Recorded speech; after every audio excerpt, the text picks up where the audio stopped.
bersama Dian di sini. Dan di video kali ini kita akan ngomongin nih tentang gimana ya caranya daftar ke PhD untuk yang majornya di engineering nih. Sekarang aku udah terhubung dengan salah satu dosen yang juga kuliah di Australia nih, yang kuliah engineering di Australia. Langsung aja kita sapa. Assalamualaikum Kang Fakizda. Waalaikumsalam dia. Sekarang Kang Fakizda ini lanjut di Mechanical Engineering. Nah, boleh tanya nggak? Kemarin-kemarin tuh sebelum-sebelumnya Dian udah pernah bikin video tentang PhD, tapi bahas di school yang lain, kayak Kak Vina di chemistry, terus habis itu ada Mbak Tia di education, sama ada Kak Tika di public health. Mereka bertiga tuh pengalamannya beda-beda gitu. Nah, kalau di engineering nih gimana? Mau tahu nih gimana, boleh sharing pengalaman nggak dulu perjalanan daftarnya hingga bisa masuk ke jurusan ini? Kayaknya ini lebih ke perjalanan saya sih. Oh, emang? Perjalanan saya. Iya, jadi kalau soalnya beda-beda kayaknya. Beda-beda, pasti beda-beda. Pasti beda-beda. Kalau engineering kayaknya ya beda-beda. Jadi kalau misalkan di kelompokin ya, jadi engineering itu rata-rata ada dua jalur. Yang pertama itu adalah project base, jadi memang di labnya udah ada projectnya dan kita daftar ke sana. Yang kedua kita yang bawa topik, jadi ada dua tipe. Dan sebenarnya ada tiga sih. Yang satu lagi itu yang memang grant research. Jadi ada yang topiknya dari supervisor, ya, ada yang kita bawa topik, ada yang ketiga itu ada grant. Jadi emang kita jadi kerja gitu, jadi kerja di sana untuk ngejalanin si projectnya. Nah, kalau yang saya itu adalah yang si supervisornya punya topik dan topiknya cocok dengan saya. Jadi saya punya topik, dia punya topik, dan ternyata kita cocok gitu. Nyambung. Ya, jadi ya setengah-setengah. Nah, ceritanya oke, mulai panjang nih. Oke, siap-siap. Dari mana? Jadi saya lulus SMA tahun panjang amat toh dari SMA. dari SMA. Dari lulus S2 lah ya. Jadi Ya, lulus S2 itu jadi ini keputusan kenapa ngambil S3. Jadi waktu itu kan waktu S2 itu ditawarin jadi dosen sebenarnya waktu itu. Nah, itu tuh waktu saya tahun pertama waktu S2. Nah, itu tuh udah ada kayak misalkan sounding kamu tuh harus S3, tapi cari S3 yang topiknya itu cutting edge lah gitu. Jadi pas pulang itu kamu bisa banyak main lah di sini gitu, labnya bisa dikembangin. Nah, waktu itu saya itu akhirnya mengerjakan topiknya itu adalah swarm ya. Drone, quadrator drone. Jadi dulu kan masih hype drone gitu. Ya topiknya drone waktu itu. Nah, akhirnya dari situ saya nyari kan awalnya nggak nyari ke drone sih. Awalnya itu nyari udahlah topik apa sih yang lagi hype gitu. Nah, waktu itu saya tuh hampir daftar ke Jepang sama Jerman. Jadi kayak hunting topik gitu. Hunting topik, tapi kayaknya nggak cocok gitu. Kayak misalkan, ini tentang optik, kontrol optik gitu. Yang ini tentang robotik gitu, tangan gitu dan sebagainya. Nah, akhirnya suatu waktu kan saya sempat ngebimbing anak-anak yang S1 ya. Istilahnya jadi pembimbing 3 lah. Jadi waktu jadi asisten akademik udah beres S2. Jadi saya tuh kayak topiknya tuh didiskusikan dengan dulu tuh ada mentor saya namanya Bu Esti yang sekarang jadi Kaprodi Teknik Fisika. Nah, itu tuh kita diskusi topiknya apa ya kira-kira. Udah topiknya ini aja Bu gitu. Nah, itu saya yang jadi udah kamu jadi bantuin lah mereka untuk bangun sistemnya. Nah, ujung-ujungnya si tugas akhir ini kan berkembang terus nih, dan akhirnya sampailah ke topik swarm. Jadi yang kuadratornya banyak, drone-nya banyak, terus mereka kolaborasi gitu. Nah, waktu itu kebetulan supervisor saya tuh conference pakai topik tesis saya gitu. Topik tesis saya conference, dan akhirnya bertemulah dengan supervisor ini. Namanya John Page gitu ya, yang di UNSW waktu itu. Nah, bertemu dan Bu Esti itu ngelihat, ini kayaknya bagus nih prospeknya buat saya gitu kan. Nah, akhirnya bilang ke saya gitu. Itu tuh tahun 2015. enggak, 2014. Jadi sounding itu coba kamu kontak deh. Nah akhirnya saya kontak supervisor yang sekarang gitu ya. Saya kontak. Jadi prosesnya itu adalah kita ada korespondensi dulu nih. Dan korespondensinya itu ada setahun lah, 2014 sampai 2015. Dan akhirnya kita bangun, yang lucunya adalah kita bangun proposalnya bareng-bareng gitu. Oke. Jadi kita tektokan topiknya ini, oh keren. Coba kalau ini saya punya ide gini, oke gitu ya. Akhirnya dapatlah topiknya adalah epigenetic swarm gitu ya. Jadi epigenetic learning swarm gitulah pokoknya. Itu topiknya nanti kalau dijelasin panjang lagi. Nah, pusing sih, ini udah tahun keempat udah pusing banget.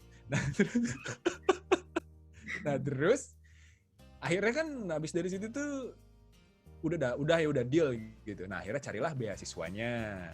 Nah hikmahnya adalah saya nggak usah pusing-pusing lagi nyari beasiswa gitu. Jadi saya nggak usah ngasong-ngasongin lagi proposal. Kan ada ya yang, oh ini ada topiknya ini, saya bikin proposalnya gitu, asongin gitu kan, kayak menjual diri gitu. Ini loh proposal saya gitu. Keterima apa enggak? Nggak keterima. Nanti di universitas yang lain bikin proposal lagi, kirim lagi. Itu kan capek ya. Dan alhamdulillahnya saya tuh bikinnya satu dan saya suka dan kita udah deal. Akhirnya ya udah, tapi saya nggak punya beasiswa nih, kata supervisor gitu kan. Kamu carilah beasiswanya apa. Dan akhirnya itu langsung mengerucut kan. Akhirnya cuma 2 nih, Australia Award sama LPDP waktu itu. Nah akhirnya di tahun 2015 awal lah ya, saya tuh mencoba mendaftar ke dua-duanya gitu waktu itu. Nah cuman waktu itu masih setengah hati, jangan dulu S2 gitu ya, karena ngerasa kayak gimana ya. Jadi teman-teman saya tuh yang ini cerita pribadi lah ya, jadi teman-teman saya tuh kan semuanya udah pada S3 ya, jadi yang jadi asisten akademik nih udah pada S3 gitu, dan mereka belum pada pulang. Dan saya mikirnya, ini kalau saya pergi, siapa ya yang bakal menggantikan saya? Tuh nggak ada kadernya. Jadi merasa dibutuhkan. Terus akhirnya ya setengah-setengah lah gitu. Jadi begitu, udahlah gitu ya. Dan ternyata memang nggak lulus sih. 2015 itu udahlah, itu nggak ada yang masuk sama sekali gitu sih. Walaupun itu dokumen juga nggak ada yang masuk gitu. Nah akhirnya dari itu mulai di-push gitu. Dari 2015 akhir tuh mulai di-push, oke, saya harus siap-siap gitu. Jadi akhirnya daftarlah 2 kan, LPDP sama Australia Award. Dan alhamdulillahnya dapat yang Australia Award gitu waktu itu. Dan emang yang LPDP juga gagal sih sebenarnya. Jadi ya memang jalannya harus di Australia Award gitu. Jadi nggak bukan yang dapat dua-duanya terus satu di drop. Wah itu sih sayang sekali ya. Jadi saya alhamdulillah dapat 1 di Australia Award, dan akhirnya ya udah akhirnya masuklah gitu. Itu kan 2016 proses seleksinya, terus akhirnya saya kuliah masuk di 2017. Dan asiknya lagi adalah waktu di Australia Award itu kan dia tuh ada ini ya, ada kayak pre-departure trainingnya, ada trainingnya duluan. Saya dapet yang 6 week waktu itu. Dan itu tuh kita harus membuat essay yang berhubungan dengan, terserah kamu pengennya apa, berhubungan dengan topik kamu gitu. Dan akhirnya waktu itu saya pilihlah dengan topik yang proposal yang saya pakai gitu, yang saya buat. Dan akhirnya karena di sana dapat akses paper dan sebagainya kan ya di waktu Australia Award itu, akhirnya saya bisa mengumpulkan semua paper-paper yang saya butuhkan gitu. Jadinya pas saya kesini itu tuh kayak kita udah punya pegangan gitu. Oh ini saya punya ini gitu ya. Dan akhirnya ya udah tinggal dikembangin aja gitu topiknya. Ya itu smooth banget sih sebenarnya waktu dari yang masalah topik S3-nya ya. Nah itu salah satu kayaknya pengalaman yang bisa saya share. Nah ini sebenarnya menurut saya tuh kayak too good to be true sih sebenarnya. Jadi iya nggak sih, enak banget gitu. Maksudnya proses saya masuk ke S3 itu sangat enak dan cocok gitu. Jadi klop gitu. Mulai dari kenalan sama supervisornya klop, terus kita topiknya juga klop. Jadinya pas S3 itu enjoy. Nah, saya nggak paham nih kalau misalkan yang datang terus ngerjain topik yang dikasih sama orang. Itu kan kitanya jadi kayaknya ada rasa nggak enjoy-nya gitu. Jadinya kayak terpaksa dan sebagainya. Jadi kalau hasil saya merasa senang sih dengan topik ini gitu. Jadinya seru banget gitu topiknya menurut saya. Gitu Dian ceritanya sampai bisa S3. Mantap. Nah, kalau gitu berarti emang dari awal udah udah ada komunikasi ya. Kalau misal ada ini nggak sih, ada pertimbangan sendiri nggak sih kalau mau pilih kampus gitu, mau pilih yang kayak gimana? Oh iya, itu betul, bagus pertanyaannya. Jadi kalau menurut saya, karena pengalaman saya kayak gini ya, kayaknya hal pertama yang harus dicari adalah orang, supervisornya siapa ya yang cocok dengan topik kita yang kita mau kerjain.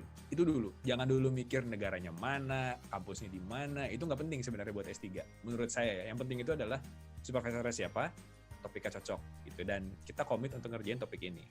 Nanti barulah itu misalkan dia di mana kampusnya, di mana universitasnya, di mana negaranya, baru kita kejar ke sana gitu. Kayaknya lebih enak gitu. Beda kan dengan master ya. Misalkan saya pengen master di, misalkan kayak kamu gitu, pengennya di teknik kimia misalkan ya, di chemical engineering. Kan kamu bisa banyak pilihan ya, mau di Jepang kah bisa, mau di Inggris bisa, bahkan mungkin ke Norway gitu ya, teknik kimia gitu. Itu kan bisa kemanapun gitu, mau milih negaranya juga bebas. Nah kalau S3 kayaknya nggak bisa, kita pengen, saya pengen kuliah di Inggris misalkan. Di Inggris kan misalkan bagus di akustiknya, nanti lihat siapa supervisornya. Nah itu kalau cocok dan topiknya pas gitu ya, bagus gitu. Karena kita udah tahu, oh di sana bagus, di sini bagus, supervisornya ada, cocok, bagus, itu bagus. Jadi kita udah tahu kemana gitu ya.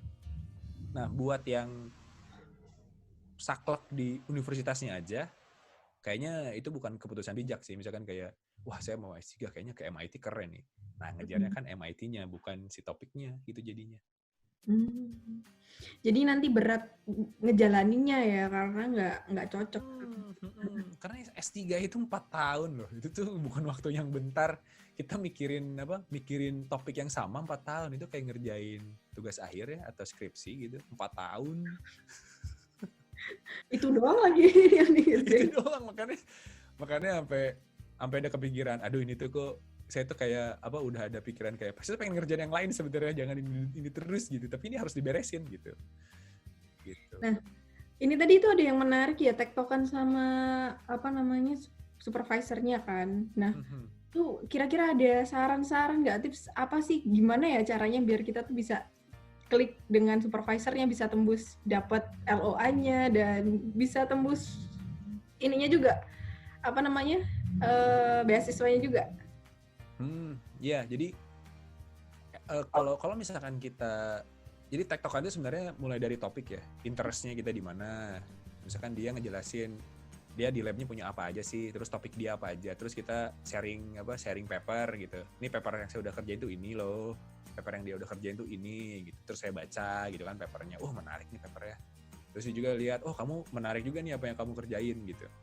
Nah dari situ kan udah mulai setidaknya sepahamnya itu di topik gitu. Itu dulu topik dulu. Nah waktu kebetulan saya kan di AAS ya. Di AAS itu kan didaftarin sebenarnya. Nah walaupun saat itu saya udah dapet korespondennya udah panjang tuh. Jadi saat di AAS itu kan nggak perlu ada LOA dulu sebenarnya. Jadi iya di AAS itu nggak ada LOA. Jadi enak banget kan. Iya PSI juga. Jadi yang penting kita punya korespondensi sama supervisornya gitu. Gitu. Jadi nanti didaftarin kan. Nah itu jadi makanya lihat dulu nih kita mau ke negara mana. Akhirnya kan kita dapat tahu beasiswanya apa dan kita tahu proses di beasiswanya kayak gimana. Apakah kita harus daftar dulu? Apakah kita didaftarin sama si beasiswanya gitu. Nah untuk AAS Australia Award ini kebetulan yang daftarin itu AAS-nya gitu.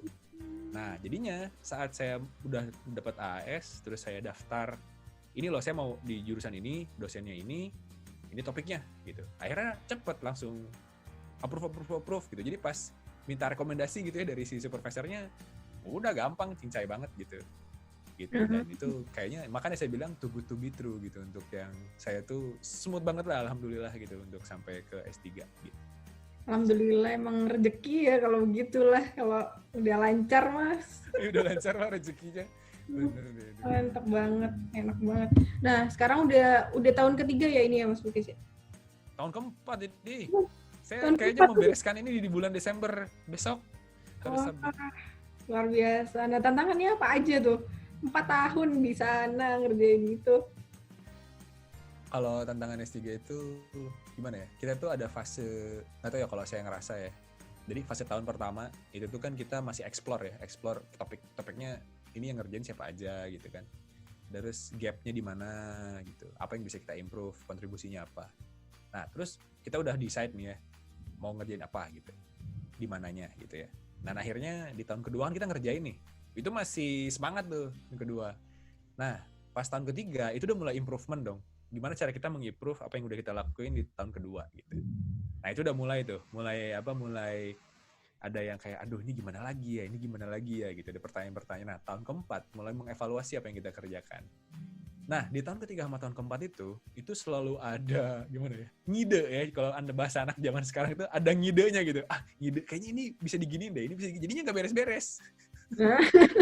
Soalnya terus kagak kelar gitu. Jadi makanya sama supervisor tuh dibilangin gitu, saya tuh sampai ngerjain chapter 4 kalau nggak salah ya, chapter 3 deh, 3 apa 4 gitu ya, saya lupa, 4 deh kayaknya. Itu tuh sampai revisinya sampai draft 13. Jadi saya satu kirim ke dia 3, 4, 5 terus gitu tuh sampai dia bilang kamu tuh kapan gitu, when will you call it finish gitu aja. Finish like final draft gitu dia gitu. Like I want to see the next chapters. Your chapter 5. I need your chapter 5 and chapter 6 kata dia gitu.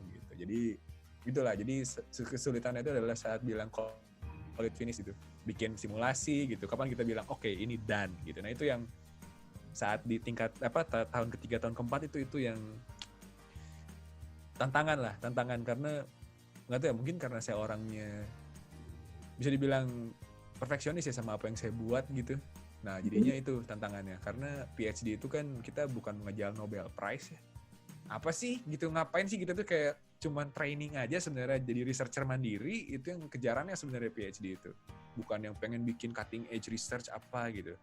4 tahun apa sih yang bisa dikejar gitu ya, kayaknya terlalu singkat. Nanti udah beres PhD, itu baru waktunya kita berkreasi lah, mau bikin apa gitu. Itu sih. Kadang-kadang kita terlalu ambisius gitu. Terlalu apa ya? Kurang puas gitu ya, masih pengen lagi gitu ya, masih pengen dikejar terus sampai hasil terbaik gitu ya. Iya pasti ada yang kayak gitu. Dan saya termasuk orang yang gitu juga sih gitu. Jadi kayak pengen benar-benar perfect gitu dan sebagainya. Itulah tantangan. Jadi tantangannya sebenarnya bukan dari luar loh, tantangannya dari diri sendiri sebenarnya. Iya. S3 itu kayak kamu tuh mau curhat sama orang kagak ngerti topik kita ya kan. Minta bantuan, bingung bantu siapa yang minta bantuan. PhD yang lain juga ngerjain yang lain. Iya, mereka udah pusing juga sendiri. Kita mau ngerecokin juga bingung. Gitu, soalnya saya kerasa tau, saya tuh maksudnya kita tuh pernah saling merecoki gitu. Bro ini tuh gimana gitu, bro ini gimana gitu, caranya gitu. Terus pikir-pikir, bro kita tuh saling mengganggu sebenarnya nggak sih? Saling mengganggu, bukan saling membantu ya. Bukan saling membantu ya. Iya, ada saling mengganggu. Saling menghambat satu sama lain, bukan ya? Iya tuh, kebayang gak sih? Misalkan kan waktu itu teman saya tuh lagi tahun ketiga lah, jadi udah mulai nulis gitu ya. Saya tuh masih tahun pertama gitu. Terus saya misalkan nanya gitu ya, bro ini kamu pakai apa gitu kan, si reference manajernya gitu. Terus kita dia, don't talk to me, like I'm busy kata dia gitu. Why you still mention that, you know, like I don't use any reference manager kata dia gitu. Every paper is in my mind kata dia gitu. Saking stresnya. 200 paper referensinya. Kali nggak pakai manajer itu. Ya ampun. Terus yang kesel itu pas dia udah lulus beres, terus dia kan jadi asisten ya.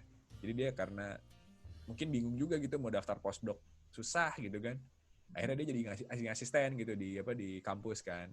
Nah terus dia gitu nanya-nanya tentang, kan dia tahu kalau saya tuh sering ngajar kan di Indonesia gitu. Terus nanyain gitu, bro ini gimana sih cara kamu kalau misalkan di Excel gitu, ngebahas Excel gini gimana sih caranya gitu. Bro, saya bahas I'm busy, saya bilang gitu.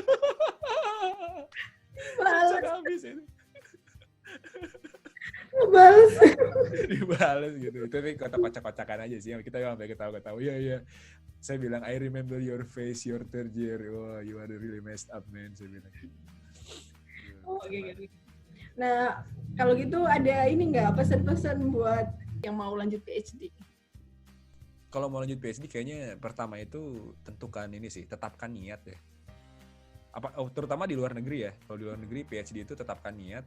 Pertama yang PhD itu bukan kita aja. Jadi kalau misalkan keluarga juga. Jadi keluarga maupun yang dibawa ataupun yang di Indonesia. Itu penting. Karena gimana ya? Kita tuh kalau stres dan ternyata ada masalah dengan keluarga gitu ya. Itu bisa rumit gitu ya.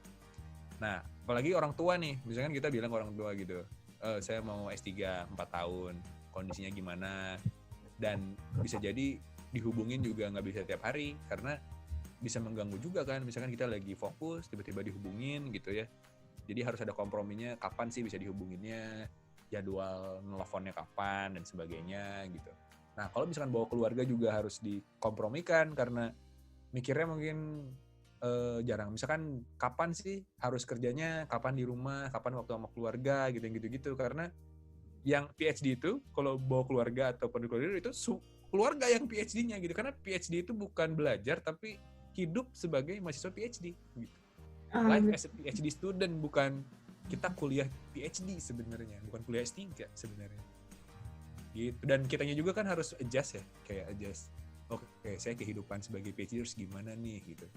Kapan saya harus main, kapan saya harus refreshing, kapan saya harus olahraga mungkin, kapan saya harus belajar dan sebagainya. Keputusan untuk ngambil PhD itu tuh sebenarnya kayak benar-benar keputusan besar gitu dalam hidup seseorang sebenarnya, kalau saya bisa bilang sih. Karena kalau niatnya PhD itu nggak bulat gitu ya, wah itu bisa nggak enjoy sebenarnya gitu. Dan semuanya harus deal juga gitu, keluarga itu harus deal.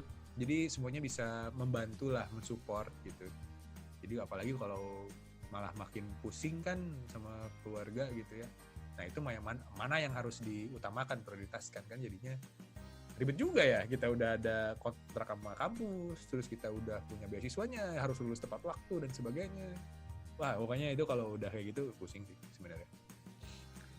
Oke deh kalau gitu, makasih banyak ya informasinya, banyak banget nih dari sharing SMA, enggak ding, sharing lulus S2 sampai perjalanannya PhD sekarang. Semoga bermanfaat buat teman-teman semua yang nonton ini, yang lagi mau PhD. Amin. Semoga lancar, Kang Fakiza. Udahlah bilang aja, sebenarnya saya dipanggilnya Pukis, Kang Pukis. Oke. Saya juga dipanggilnya Kang Fakiza, karena jadi dosen masih dipanggilnya Pak Pukis kan ada banget. Lucu Pak Pukis. Gak mau. Saya akan memaksa semua orang manggil saya Faki. Oke. Pak Faki. Oke. Pak Fakiza, terima kasih banyak. Agak susah ya ini. Terima kasih banyak. Siap. Semoga lancar semuanya sampai selesai nih tahun ini ya, terakhir ya. Amin. Ya Rabbal Alamin. Biar pulang dan bisa ketemu kita. Gitu. Kamu di mana sih sekarang? Base-nya? Di Malang. Di Malang. Ya udahlah, nanti kita ke Malang lah, gampang. Asik. Banyak kan di Malang soal anak-anak juga? Iya, banyak. Nanti lah main ke sana lah. Nanti kita collab lagi lah. Live. Bagaimana itu baru saran-saran untuk mahasiswa PhD. Nah, itu baru.